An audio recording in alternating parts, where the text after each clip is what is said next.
Hello students, आप सभी का ट्रैक्टिव क्लासेस में स्वागत है। मैं विनोद कुमार और आप मेरे साथ पढ़े हैं शॉम एंड मॉस। ये बच्चों आपकी क्लासेस सिविल इंजीनियरिंग और मैकेनिकल इंजीनियरिंग स्टूडेंट के लिए बहुत ही इंपॉर्टेंट क्लास है। ठीक है, तो यहाँ पे आज बच्चों हम स्टार्ट करेंगे अपना सेकंड यूनिट में, मतलब आप यूनिट या चैप्टर बोल सकते हैं। ठीक है, तो इसमें आज हम पढ़ेंगे स्ट्रेस एंड स्ट्रेन।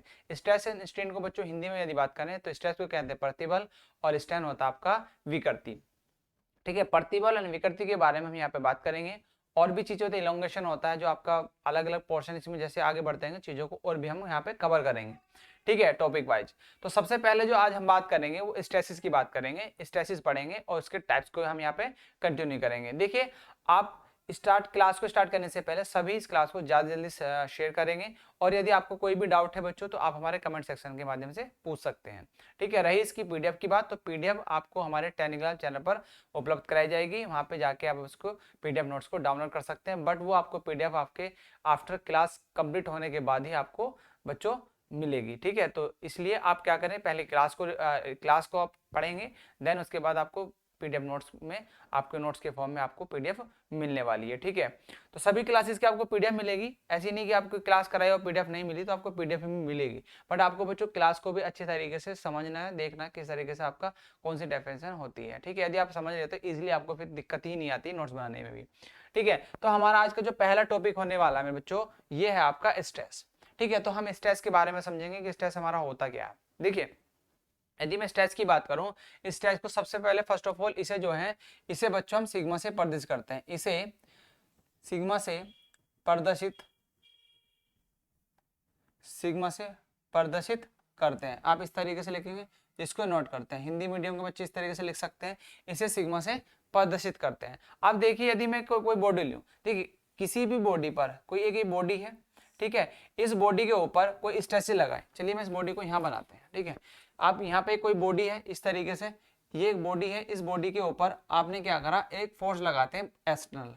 ठीक है, इसके ऊपर हमने कोई बाह्य फोर्स लगाए, ये कंप्रेसिव फोर्स लगा रहे हैं हम इस तरीके से। अब ये बॉडी जो है किसी पार्टिकल से बनी होगी, छोटे छोटे पार्टिकल से मिलकर बनी होगी। ठीक है, तो तभी तो ये एक शेप दे पाए, जब ये अपने एक पार्टिकल से बनी हुई है तभी हम इसको शेप दे पाए बच्चों।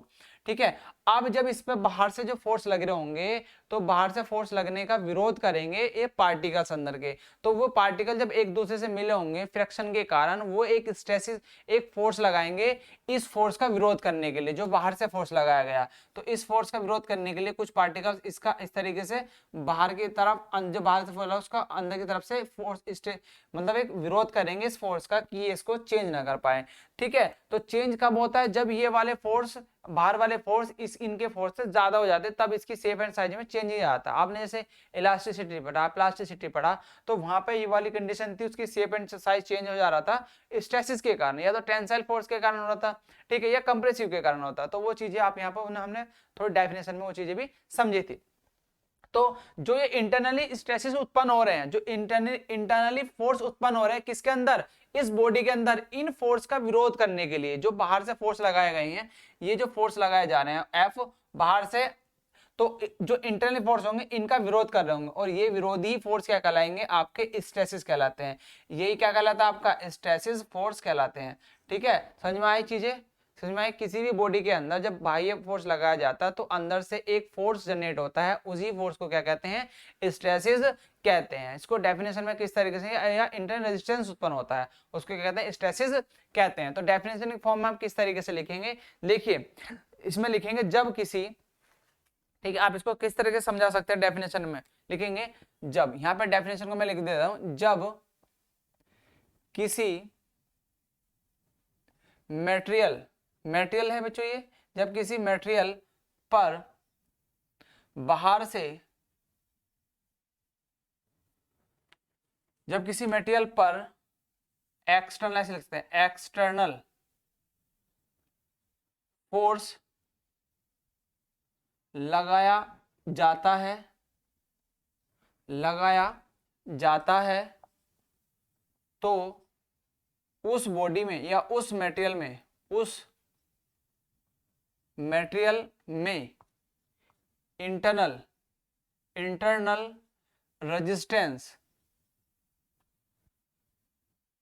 रेजिस्टेंस उत्पन्न होता है। होता है उसी इंटरनल रेजिस्टेंस को स्ट्रेस या प्रतिबल कहते हैं। ठीक है, तो इसको प्रतिबल कहते हैं। प्रति प्लस बल, बल के विपरीत बल। ठीक है, प्रतिबल उस तरीके से हम लिख सकते हैं। तो डेफिनेशन में आप ये चीजें यहाँ पे बच्चों समझा सकते हैं अपने एग्जाम में, यदि आपको स्ट्रेस पूछता है।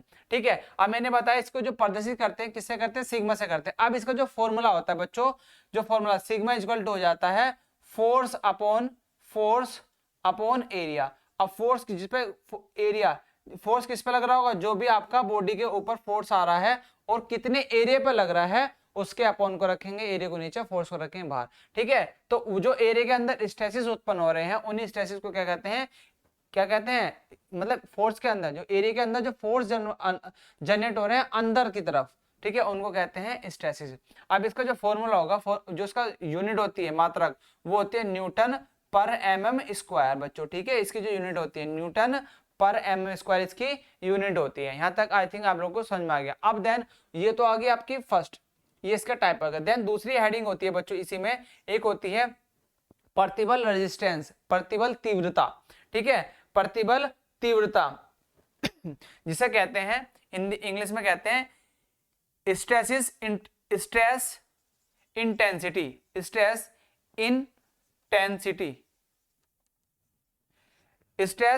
इंटेंसिटी। ठीक है, तो यदि इसको मैं हिंदी में बात करूं, हिंदी में क्या कहते हैं बच्चों, हिंदी में कहते हैं इसको प्रतिबल तीव्रता। क्या कहते हैं, प्रतिबल तीव्रता। ये भी क्योंकि इससे ही मिला जुला पार्ट है, तो ये भी आपसे पूछा जाता है स्ट्रेस इंटेंसिटी क्या होती है, कभी कभी ये भी पूछ लिया जाता है। ठीक है, स्ट्रेस इंटेंसिटी के बारे में पूछ लेता है। आप वो डायग्राम बना लेना बच्चों, ये वाला भी, और ये डेफिनेशन और ये फॉर्मूला आपके लिए इंपॉर्टेंट है, क्योंकि यहाँ से भी आपको न्यूमेरिकल भी देखने को मिलेंगे, न्यूमेरिकल में भी ये चीजें यूज होती हैं बहुत ज्यादा। ठीक है, तो यहाँ तक आई थिंक आप लोगों ने लिख लिया होगा। अब डालो हेडिंग स्ट्रेस इंटेंसिटी के बारे में समझते हैं। ठीक है, चलिए, स्ट्रेस इंटेंसिटी जो होती है बच्चों, देखिए ये होती है जब आपके एकांक क्षेत्रफल पर लगने वाला बल को क्या कहते हैं, स्ट्रेस तीव्रता कहते हैं। अब यहां पर लिख सकते हैं डेफिनेशन फॉर्म में कि किसी एकांक मतलब पर यूनिट, एकांक क्षेत्रफल पर लगने वाले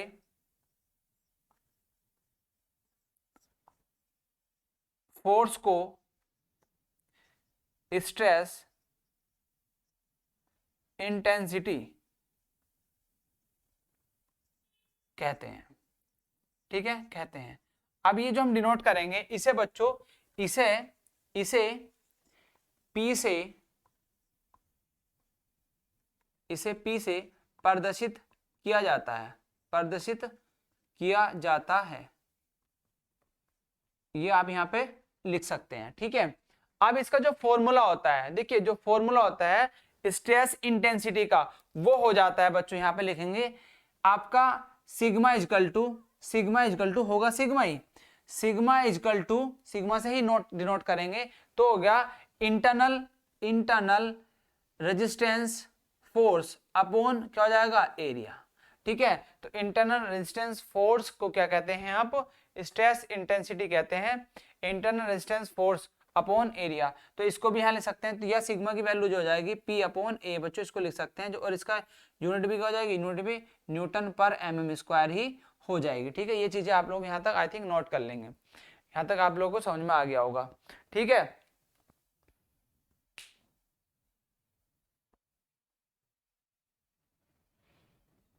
चलिए यहाँ तक आप लोगों ने नोट करा। ठीक है, तो ये आपसे फॉर्मूला पूछा जाता है, ये वाला फॉर्मूला भी याद रखना और ये वाला भी, तो ये वाला फॉर्मूला भी आपका सेम ही है, सिग्मा इक्वल टू होता है F अपॉन A। ठीक है, ये वाला, और इसकी यूनिट होती है ये वाली जो मैंने अभी लिखी है यहाँ पे। तो आई थिंक आप लोगों को दोनों पॉइंट्स बच्चों समझ में आ गए होंगे, स्ट्रेस भी और स्ट्रेस इंटेंसिटी भी।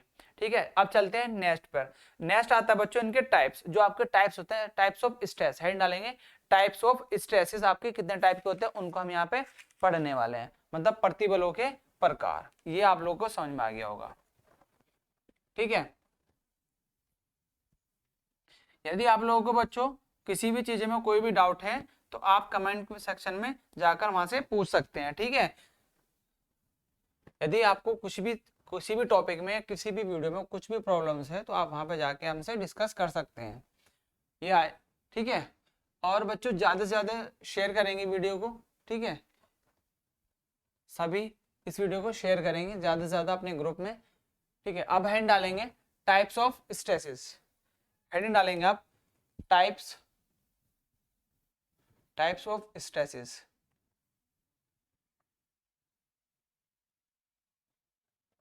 ठीक है। तो यहाँ पे जो आपके टाइप्स होते हैं, ये आपके बच्चों जो टाइप्स आते हैं ये होते हैं आपके 5 प्रकार के। पहला जो होता है, सबसे पहला फर्स्ट होता है आपका टेंसाइल स्ट्रेसेस। कौन सा होता है? Tensile stresses. स्ट्रेस इसको कहते हैं तनाव प्रतिबल।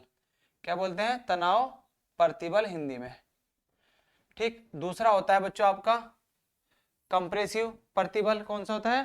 कंप्रेसिव प्रतिबल, कंप्रेसिव स्ट्रेस। तो इसको लिख सकते हैं संपीडीय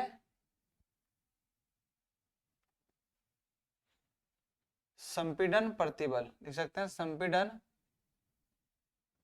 प्रतिबल, ठीक है। देन उसके बाद आपका तीसरा जो आएगा वो टेंसाइल हो गया, कंप्रेसिव हो गया। देन उसके बाद आता है बच्चों आपका shear shear stress. Shear stress इसको कहते हैं कर्तन प्रतिबल, कर्तन प्रतिबल। और चौथा होता है बच्चों आपका बेंडिंग स्ट्रेसेस, डायरेक्ट स्ट्रेसेस या बेंडिंग स्ट्रेसेस, मतलब कहते हैं डायरेक्ट, ठीक है। डायरेक्ट स्ट्रेसेस होता है एक होता है आपका बेंडिंग स्ट्रेसेस, ठीक है। सीधा प्रतिबल इसको बोल सकते हैं, सीधा, हिंदी में कहते हैं सीधा प्रतिबल, ठीक। देन चौथा होता है बच्चों आपका bending stresses, bending stresses. Stress भी ले सकते हैं या आपको ले सकते हैं कर्तन, इसको हिंदी में कहते हैं बेंडिंग को झुकाव, या फिर अपना मरोड़, या फिर आप बोलते हैं नमन प्रतिबल, है ना। हिंदी में नमन होता है, इसको नमन प्रतिबल बोलते हैं हिंदी में, ठीक है। नमन प्रतिबल, ठीक है। ये चीजें आपको समझ में, 1 2 3 4 आपके कितने टाइप के होते हैं बच्चों? 5 टाइप के होते हैं। आपका टेंसाइल होता है, कंप्रेसिव होता है, और आपका बच्चों डायरेक्ट होता है, शियर होता है, और बेंडिंग स्ट्रेस होता है। तो इन स्ट्रेसेस के बारे में एक एक करके हम समझेंगे, ठीक है। ये आप लोग जल्दी से नोट करेंगे। देन उसके बाद हम सबसे पहले जो बात करेंगे वो करेंगे हम टेंसाइल स्ट्रेसेस की बात, ठीक है, कि टेंसाइल स्ट्रेस आपका कुछ तरह का होता है। चलिए इसकी डेफिनेशन लिखेंगे और सबसे पहले आप हैंड डालेंगे टेंसाइल स्ट्रेस। टेंसाइल स्ट्रेस को हम समझेंगे, ये आप लोगों ने बच्चों नोट कर लिया होगा तीनों ने टाइप्स। अब इसकी बात करते हैं। देखिए टेंसाइल स्ट्रेस आपका क्या होता है? जब किसी बॉडी के ऊपर तनाव प्रतिबल लगाए जाते हैं या किसी बॉडी के ऊपर टेंसाइल फोर्स लगाए जाते हैं तो उसके विरोध में एक इंटरनली फोर्स उत्पन्न होते हैं, उन फोर्स को क्या कहते हैं? तनाव प्रतिबल कहते हैं। आप लिख सकते हैं इसमें डेफिनेशन के फॉर्म में। देखिए किस तरीके से, सपोज मैं एक बॉडी लूँ और एक बॉडी है, इस बॉडी के ऊपर आप क्या टेंसाइल फोर्स लगाया, आप लोगों ने टेंसाइल फोर्स लगाया, ठीक है, पी लगाया, इधर पी लगाया, तो इसके अंदर भी बच्चों कुछ आपके फोर्स जनरेट होंगे और इन फोर्स को क्या करेंगे? जब तनाव की कंडीशन में होंगे तो जब आपको टेंसाइल फोर्स लगाया जा रहा हो किसी बॉडी के ऊपर तो उसके अंदर से भी फोर्स उत्पन्न होते हैं, उन फोर्स को क्या कहते हैं? तनाव प्रतिबल कहते हैं। तो इस तरीके से आप लिख सकते हैं डायग्राम के माध्यम से और डेफिनेशन में समझा सकते हैं। डेफिनेशन लिखें जब बॉडी पर, तो लिखेंगे इसमें डेफिनेशन को कैसे समझाएंगे? जब जब बॉडी पर तनाव या टेंसाइल फोर्स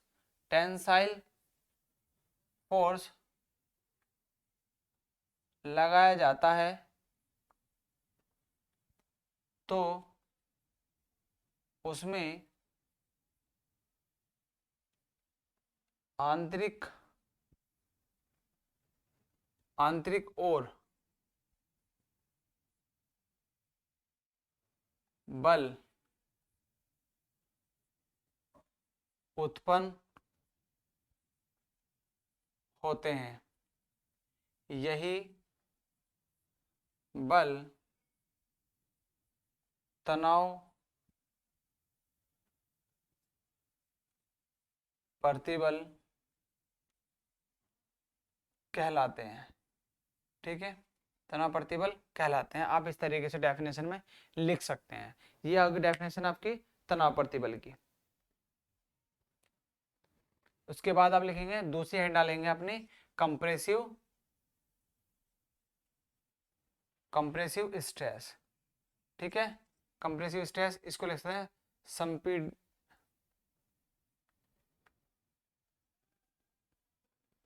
संपीड़न प्रतिबल। कौन सा?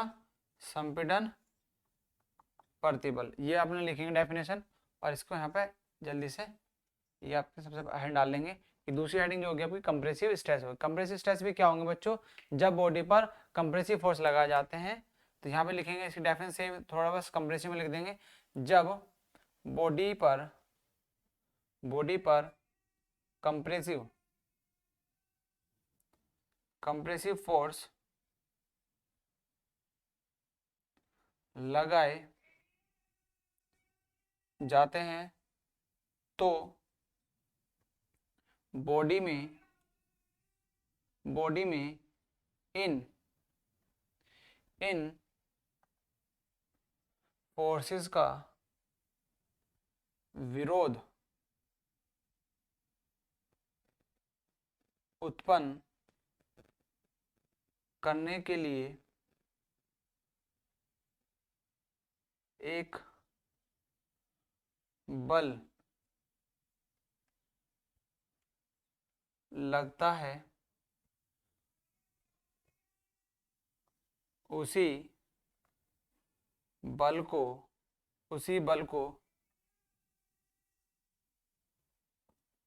कंप्रेसिव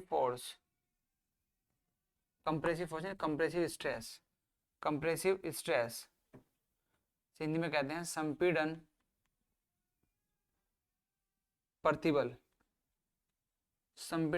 प्रतिबल कहते हैं। ठीक है, ये चीजें आप लिख सकते हैं कंप्रेसिव में। यहाँ तक आई थिंक बच्चों आप लोगों को ये चीजें समझ में आ गई होंगी। डेफिनेशन के फॉर्म में आप यहाँ पे लिख सकते हैं साथ तरीके से। ठीक है, तो कंप्रेसिव फोर्स कैसा होगा बच्चों? देखिए, कंप्रेसिव फोर्स आप इस तरीके से लगा सकते हैं यहाँ पर, और इसमें क्या इस तरह से फोर्स लग रहा होगा, इधर से फोर्स लग रहा है, इनके इंटरनली आंतरिक इसका विरोध करने के लिए फोर्स जनरेट हो रहे हैं। तो इसी फोर्स को क्या कहते हैं? कंप्रेसिव स्ट्रेस कहते हैं। इसी को क्या कहते हैं? कंप्रेसिव स्ट्रेस कह सकते हैं। आप लोग यहाँ से चीजें लिख सकते हैं। ठीक है, यहाँ तक आई थिंक आप सबसे पहले टेंसाइल स्ट्रेस और कंप्रेसिव स्ट्रेस आप लोगों ने दोनों लिख ली।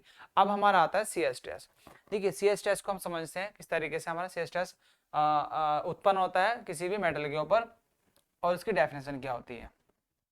ठीक है, ये आपसे बच्चों थ्योरी के फॉर्म में पूछ सकता है। डेफिनेशन छोटे डेफिनेशन हैं, तो आपको इनका पता होना जरूरी है। ठीक है, आई थिंक आप लोगों को इस चीजें समझ में आ गई होंगी बच्चों। चलिए, नेक्स्ट आता आपका शियर स्ट्रेस।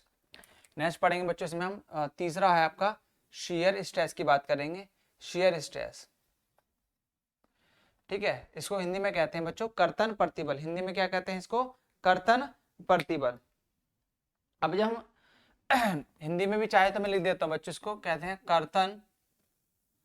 कर्तन प्रतिबल, या एक और नाम से बोलते हैं या अपरूपण प्रतिबल। अपरूपण प्रतिबल मतलब हिंदी में बोलते हैं, इनका नाम है। तो हिंदी में भी यदि हिंदी मीडियम के बच्चे जो हैं उनको भी ये पता होना चाहिए, इसको कर्तन प्रतिबल भी कहते हैं और अपरूपण प्रतिबल भी कहते हैं हिंदी में। क्योंकि कभी कभी आपको डेफिनेशन का उसका नाम नहीं पता होता, वो नाम भी इस तरीके से देता है, तो नाम का पता होना दोनों तरीके से जरूरी है। ठीक है, यदि हिंदी मीडियम के, तो वैसे इंग्लिश में यदि बात करें तो इंग्लिश में इसको शियर स्ट्रेस ही कहते हैं। ठीक है, दूसरा नाम ये। तो अब इसकी बात करते हैं। देखिए, शियर स्ट्रेस आपका होता क्या है। लाइक मैं एक बच्चों क्या करूं, एक आपकी बॉडी मटेरियल है, बॉडी पार्ट है, सपोज दैट एक प्लेट आपकी बॉडी की ये है और एक प्लेट मैंने ये प्लेट रखी। अब इनके बीच में जो फोर्स जनरेट होता है, देखिए किसी भी दो बॉडी के सरफेस के बीच में जो फोर्स लगता है, जो उनकी एक्सिस पे फोर्स लगता है, सपोज दैट एक बॉडी ये हो गई और एक बॉडी ये हो गई। ठीक है, एक बॉडी ये है और एक बॉडी है। अब इनको ऐसा रखा तो इस बॉडी के ऊपर ये फोर्स लगेगा इधर से और इसके ऊपर ये फोर्स लगेगा। तो इन जो इसकी यहाँ पे जो इनकी सरफेस होगी, इस सरफेस के ऊपर जो फोर्स जनरेट होगा, जो विरोध प्रतिबल स्ट्रेस होगा कि दोनों को इस तरफ से ये खींचे ना, जो खींचे ना, तो जो इनको न खींचने के लिए जो फोर्स जनरेट होता है उसी को क्या कहते हैं, शियर स्ट्रेस कहते हैं, उसी को क्या कहते हैं, शियर स्ट्रेस। अब इन दोनों के ऊपर जो बच्चों, इन दोनों के यहाँ पे इसकी और इसकी सतह के ऊपर ये वाला जो स्ट्रेस लगाएंगे, सपोज दैट एक फोर्स आप इधर से खींच रहे हैं और एक फोर्स आपको इधर से लगा रहे हैं, तो इनका विरोध, इनको खींचने का जो विरोध करता है ये वाला यहाँ पे इसकी सतह पर जो विरोध हो रहा होगा, उन फोर्स का जो विरोध कर रहा होगा, इन दोनों फोर्स का जो विरोध कर रहे होंगे दोनों पार्टिकल के, तो उसी को क्या कहते हैं बच्चों, शियर स्ट्रेस कहते हैं, उसको क्या कहते हैं, शियर स्ट्रेस कहते हैं। ठीक है, तो आप इस चीज को लिख सकते हैं। लाइक अब एक चीज और मैं यदि डायग्राम के थ्रू समझाऊं, आपने देखा होगा बच्चों दो प्लेटें होती हैं और दो प्लेटों को यदि हम बात करें एक रिवेट के द्वारा जोड़ दी जाती हैं। ठीक है, ये एक प्लेट हो गई और एक प्लेट ये हो गई, सपोज दैट इसकी थिकनेस मान लो टी है, इसकी थिकनेस मान लो टी है और इसकी भी थिकनेस टी है, टी थिकनेस की कोई दो प्लेट है और उन दो प्लेटों को आपने क्या करा, रिवेट के माध्यम से बच्चों जोड़ दिया। अब रिवेट के माध्यम से जोड़ दिया, रिवेट की भी अपनी एक कैपेसिटी होती है, एक कैपेसिटी तक ये अपना लोड सहन करेगी। ठीक है, अब जब हमने इस पर फोर्स लगाया इस प्लेट पर और इस प्लेट पर, जब ये फोर्स लगाएंगे तो फोर्स लगाने का विरोध कौन करेगा, फोर्स न खींचने का विरोध कौन करेगा बच्चों, ये वाली सरफेस करेगी। और इसको कौन संभाले रखी है, कौन संभाले रखी है, रिवेट। ठीक है, रिवेट की भी एक अपनी कैपेसिटी होती है, जब रिवेट की कैपेसिटी से ज्यादा इन पर फोर्स लग जाएगा दोनों प्लेट पर, तो प्लेट क्या जाएगा बच्चों, टूट जाएगी, रिवेट क्या होगी, रिवेट टूट जाएगी। ठीक है, रिवेट क्या है, अपनी पोजीशन को चेंज कर देगी, रिवेट मतलब क्रैक हो जाएगी। तो रिवेट की ये पोजीशन होगी, ये वाली पोजीशन यहाँ पे थी तो इसकी पोजीशन बच्चों इस तरीके से आ जाएगी। तो ये रिवेट की पोजीशन यहाँ से यहाँ तक चेंज हो गई। ठीक है, तो ये रिवेट क्रैक होती है, क्यों हुई, क्योंकि ये इसके कारण क्या हुआ, फोर्स के कारण इसकी कैपेसिटी से ज्यादा फोर्स लग गया। अब बस हम सिर्फ बात कर रहे हैं आपने स्ट्रेसेस की, तो स्ट्रेसेस जो जनरेट होता है बच्चों, स्ट्रेसेस आप में आपका इसकी सरफेस पे होता है जहां तक ये दोनों एक दूसरे से जुड़ी होती हैं, चाहे इस पे वो वेल्ड के द्वारा हो, चाहे वो रिवेट के द्वारा जोड़ी गई, चाहे वो वेल्ड के द्वारा जोड़ी गई हो। ठीक है, तो एक अपनी सरफेस के ऊपर जो फोर्स का विरोध करती है, जो एक्स्ट्रा फोर्स लगाया गया, उसी को कहते हैं शियर स्ट्रेस कहते हैं। यहाँ तक आप लोगों को आई थिंक बच्चों चीजें समझ में आ गई होंगी। ठीक है, अब हम चलते हैं डेफिनेशन की तरफ, क्योंकि डेफिनेशन भी लिखना जरूरी है। ठीक है, इसको यहाँ तक नोट करेंगे, देन उसके बाद हम आगे चलते हैं बच्चों। ये आई थिंक आप लोगों ने नोट कर लिया। अब लिखेंगे बच्चों इसकी डेफिनेशन। ठीक है, चलिए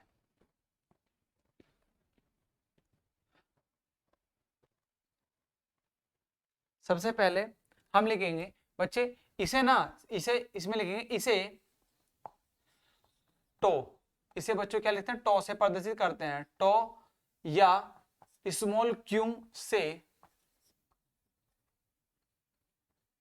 प्रदर्शित किया जाता है, प्रदर्शित किया जाता है। सबसे पहले हमें ये पता होना चाहिए कि इसको जो है, इसको जो आप डिनोट करेंगे किस सिंबल से डिनोट करेंगे, टो या क्यों से रिप्रेजेंट करते हैं। ठीक है, इंग्लिश मीडियम के बच्चे हैं तो आप उस तरीके से कन्वर्ट करने की कोशिश करेंगे अपने आप को, इसे जो है टो या क्यों से प्रदर्शित क्या रिप्रेजेंट किया जाता है। ठीक है, देन आगे यदि हम बात करें तो बच्चों आगे इसमें लिखेंगे, आपका जो आपने डायग्राम बना लिया होगा। ठीक है, अब इसमें लिखेंगे, आप डेफिनेशन फॉर्म में कैसे लिखेंगे, इस पर स्पर्श रेखीय बल कार्य करते हैं। बच्चे जो ये होता है शियर, आप लिख सकते हैं शियर स्ट्रेसेस पर किसी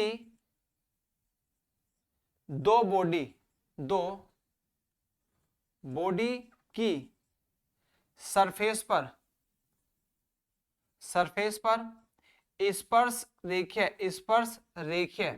स्पर्श रेखीय होता है ट्रांसवर्स फोर्स, स्पर्श रेखीय, जिसको इंग्लिश में कहते हैं बच्चों ट्रांसवर्स फोर्स। ठीक है, क्या कहते हैं अपना, ट्रांसवर्स, वो टेंजेंशियल फोर्स बोलते हैं, स्पर्श रेखीय को कहते हैं ट्रांसवर्स, टेंजेंशियल फोर्स बोलते हैं, क्या बोलते हैं, टेंजेंशियल। तो ये होता है टेंजेंशियल फोर्स। शियर स्ट्रेस पर किसी दो बॉडी, शियर स्ट्रेस पर किसी दो बॉडी की सरफेस पर स्पर्श रेखीय टेंजेंशियल फोर्स उत्पन्न होता है। ठीक है, ये किसके कारण होता है, शियर स्ट्रेस पर होता है। शियर स्ट्रेस पर क्या होता है, बॉडी की सरफेस पर स्पर्श रेखीय टेंजेंशियल फोर्स उत्पन्न होता है, उसी को क्या कहते हैं, उसी को शियर स्ट्रेस कहते हैं, उसी को शियर शियर स्ट्रेस कहते हैं। आप इस तरीके से यहाँ पे लिख सकते हैं, ठीक है। क्योंकि ये भी जो हो रहा है टेंजेंशियल फोर्स उत्पन्न होता है। टेंजेंशियल फोर्स कैसा होता है, जो सतह की जो दो बॉडी की सतह पर जो स्पर्श रेखीय बल का विरोध करता है उसी को टेंजेंशियल फोर्स कहते हैं, ठीक है। वो एक तरह का ऐसा फोर्स होता है, टेंजेंशियल फोर्स होता है। तो आप इसमें डेफिनेशन फॉर्म में ये चीजें लिख सकते हैं, ठीक है।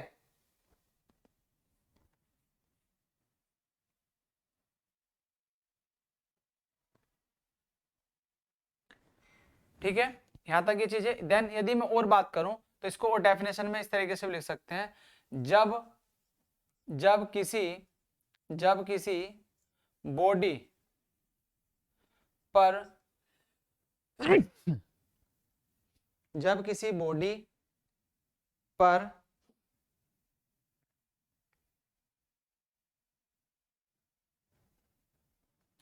जब किसी बॉडी पर शियर फोर्स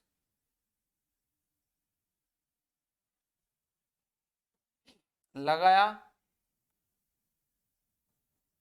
जाता है तो उसमें तो ऐसे लिखना, तो बॉडी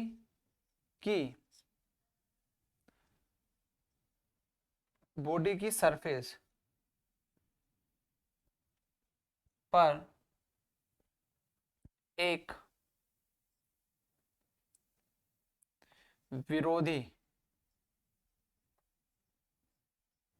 विरोधी फोर्स लगता है, इसी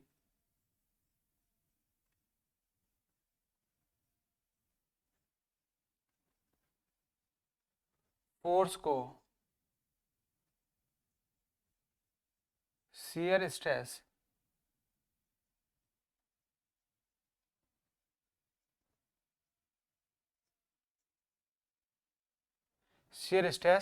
कहते हैं।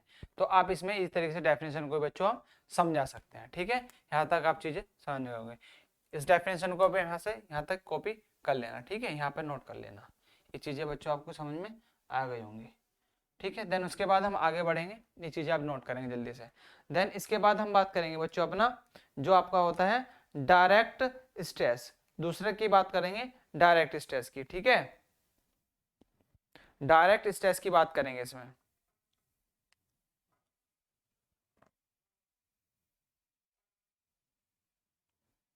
चलिए, ये आपने नोट कर लिया होगा। देन इसके बाद आगे चलते हैं हम डायरेक्ट स्ट्रेस की।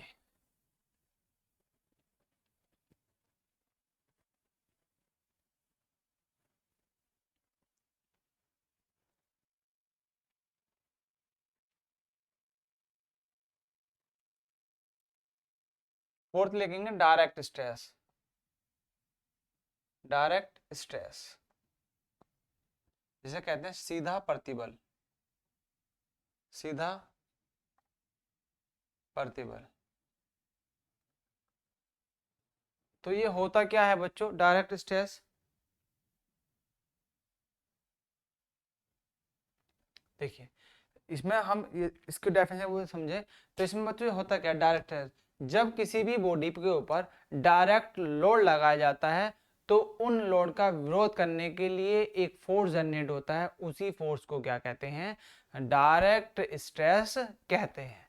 डेफिनेशन में आप इस तरीके से लिख सकते हैं, जब किसी बॉडी पर जब किसी बॉडी पर डायरेक्ट लोड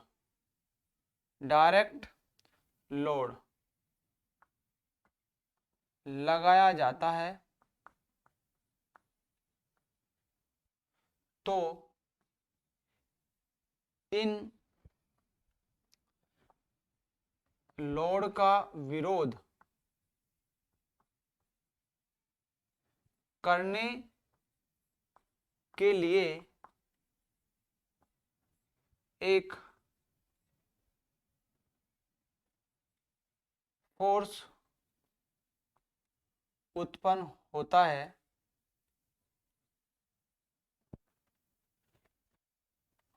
यही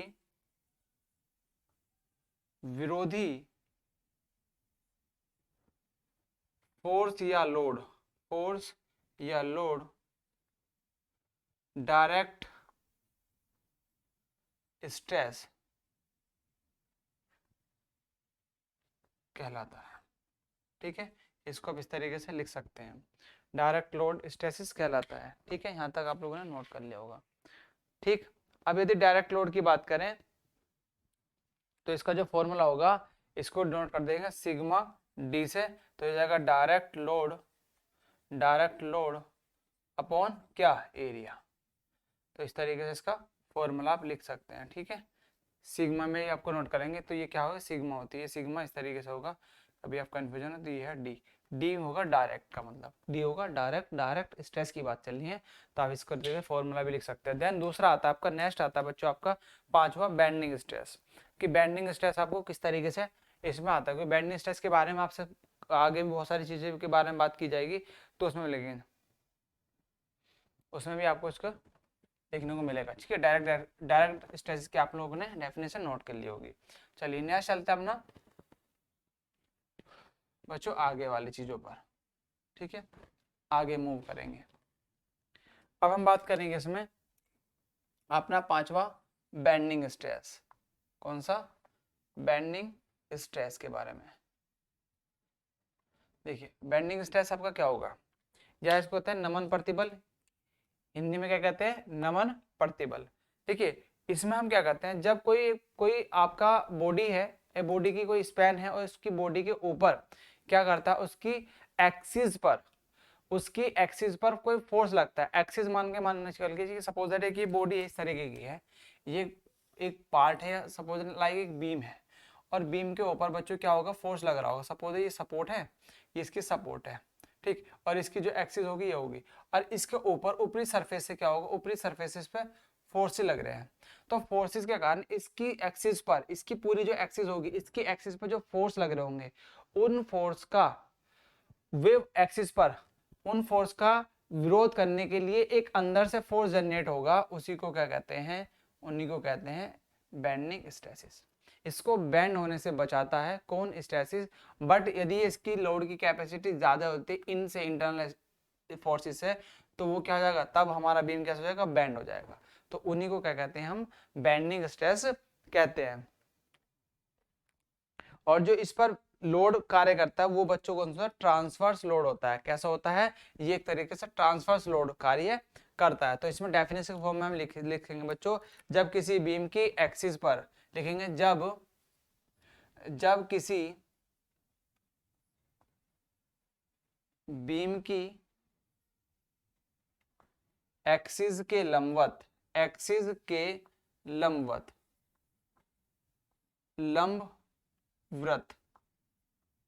लंबवत कोई फोर्स, लंबवत कोई फोर्स, कोई ट्रांसवर्स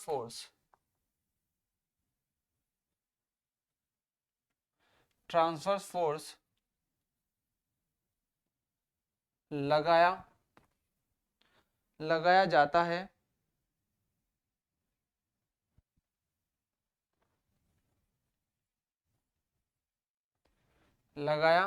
जाता है, जब किसी बीम की एक्सिस के लंबवत कोई ट्रांसफर फोर्स लगाया जाता है, तो इसे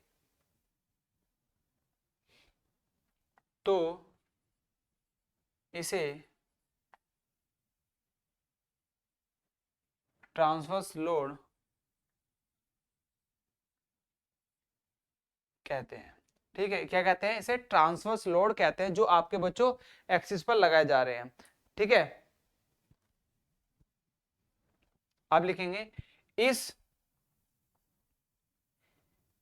इस ट्रांसफर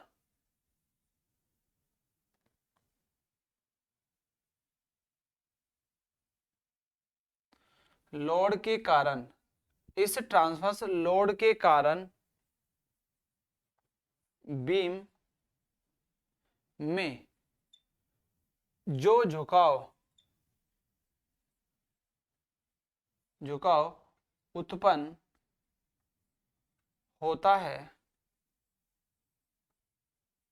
उसे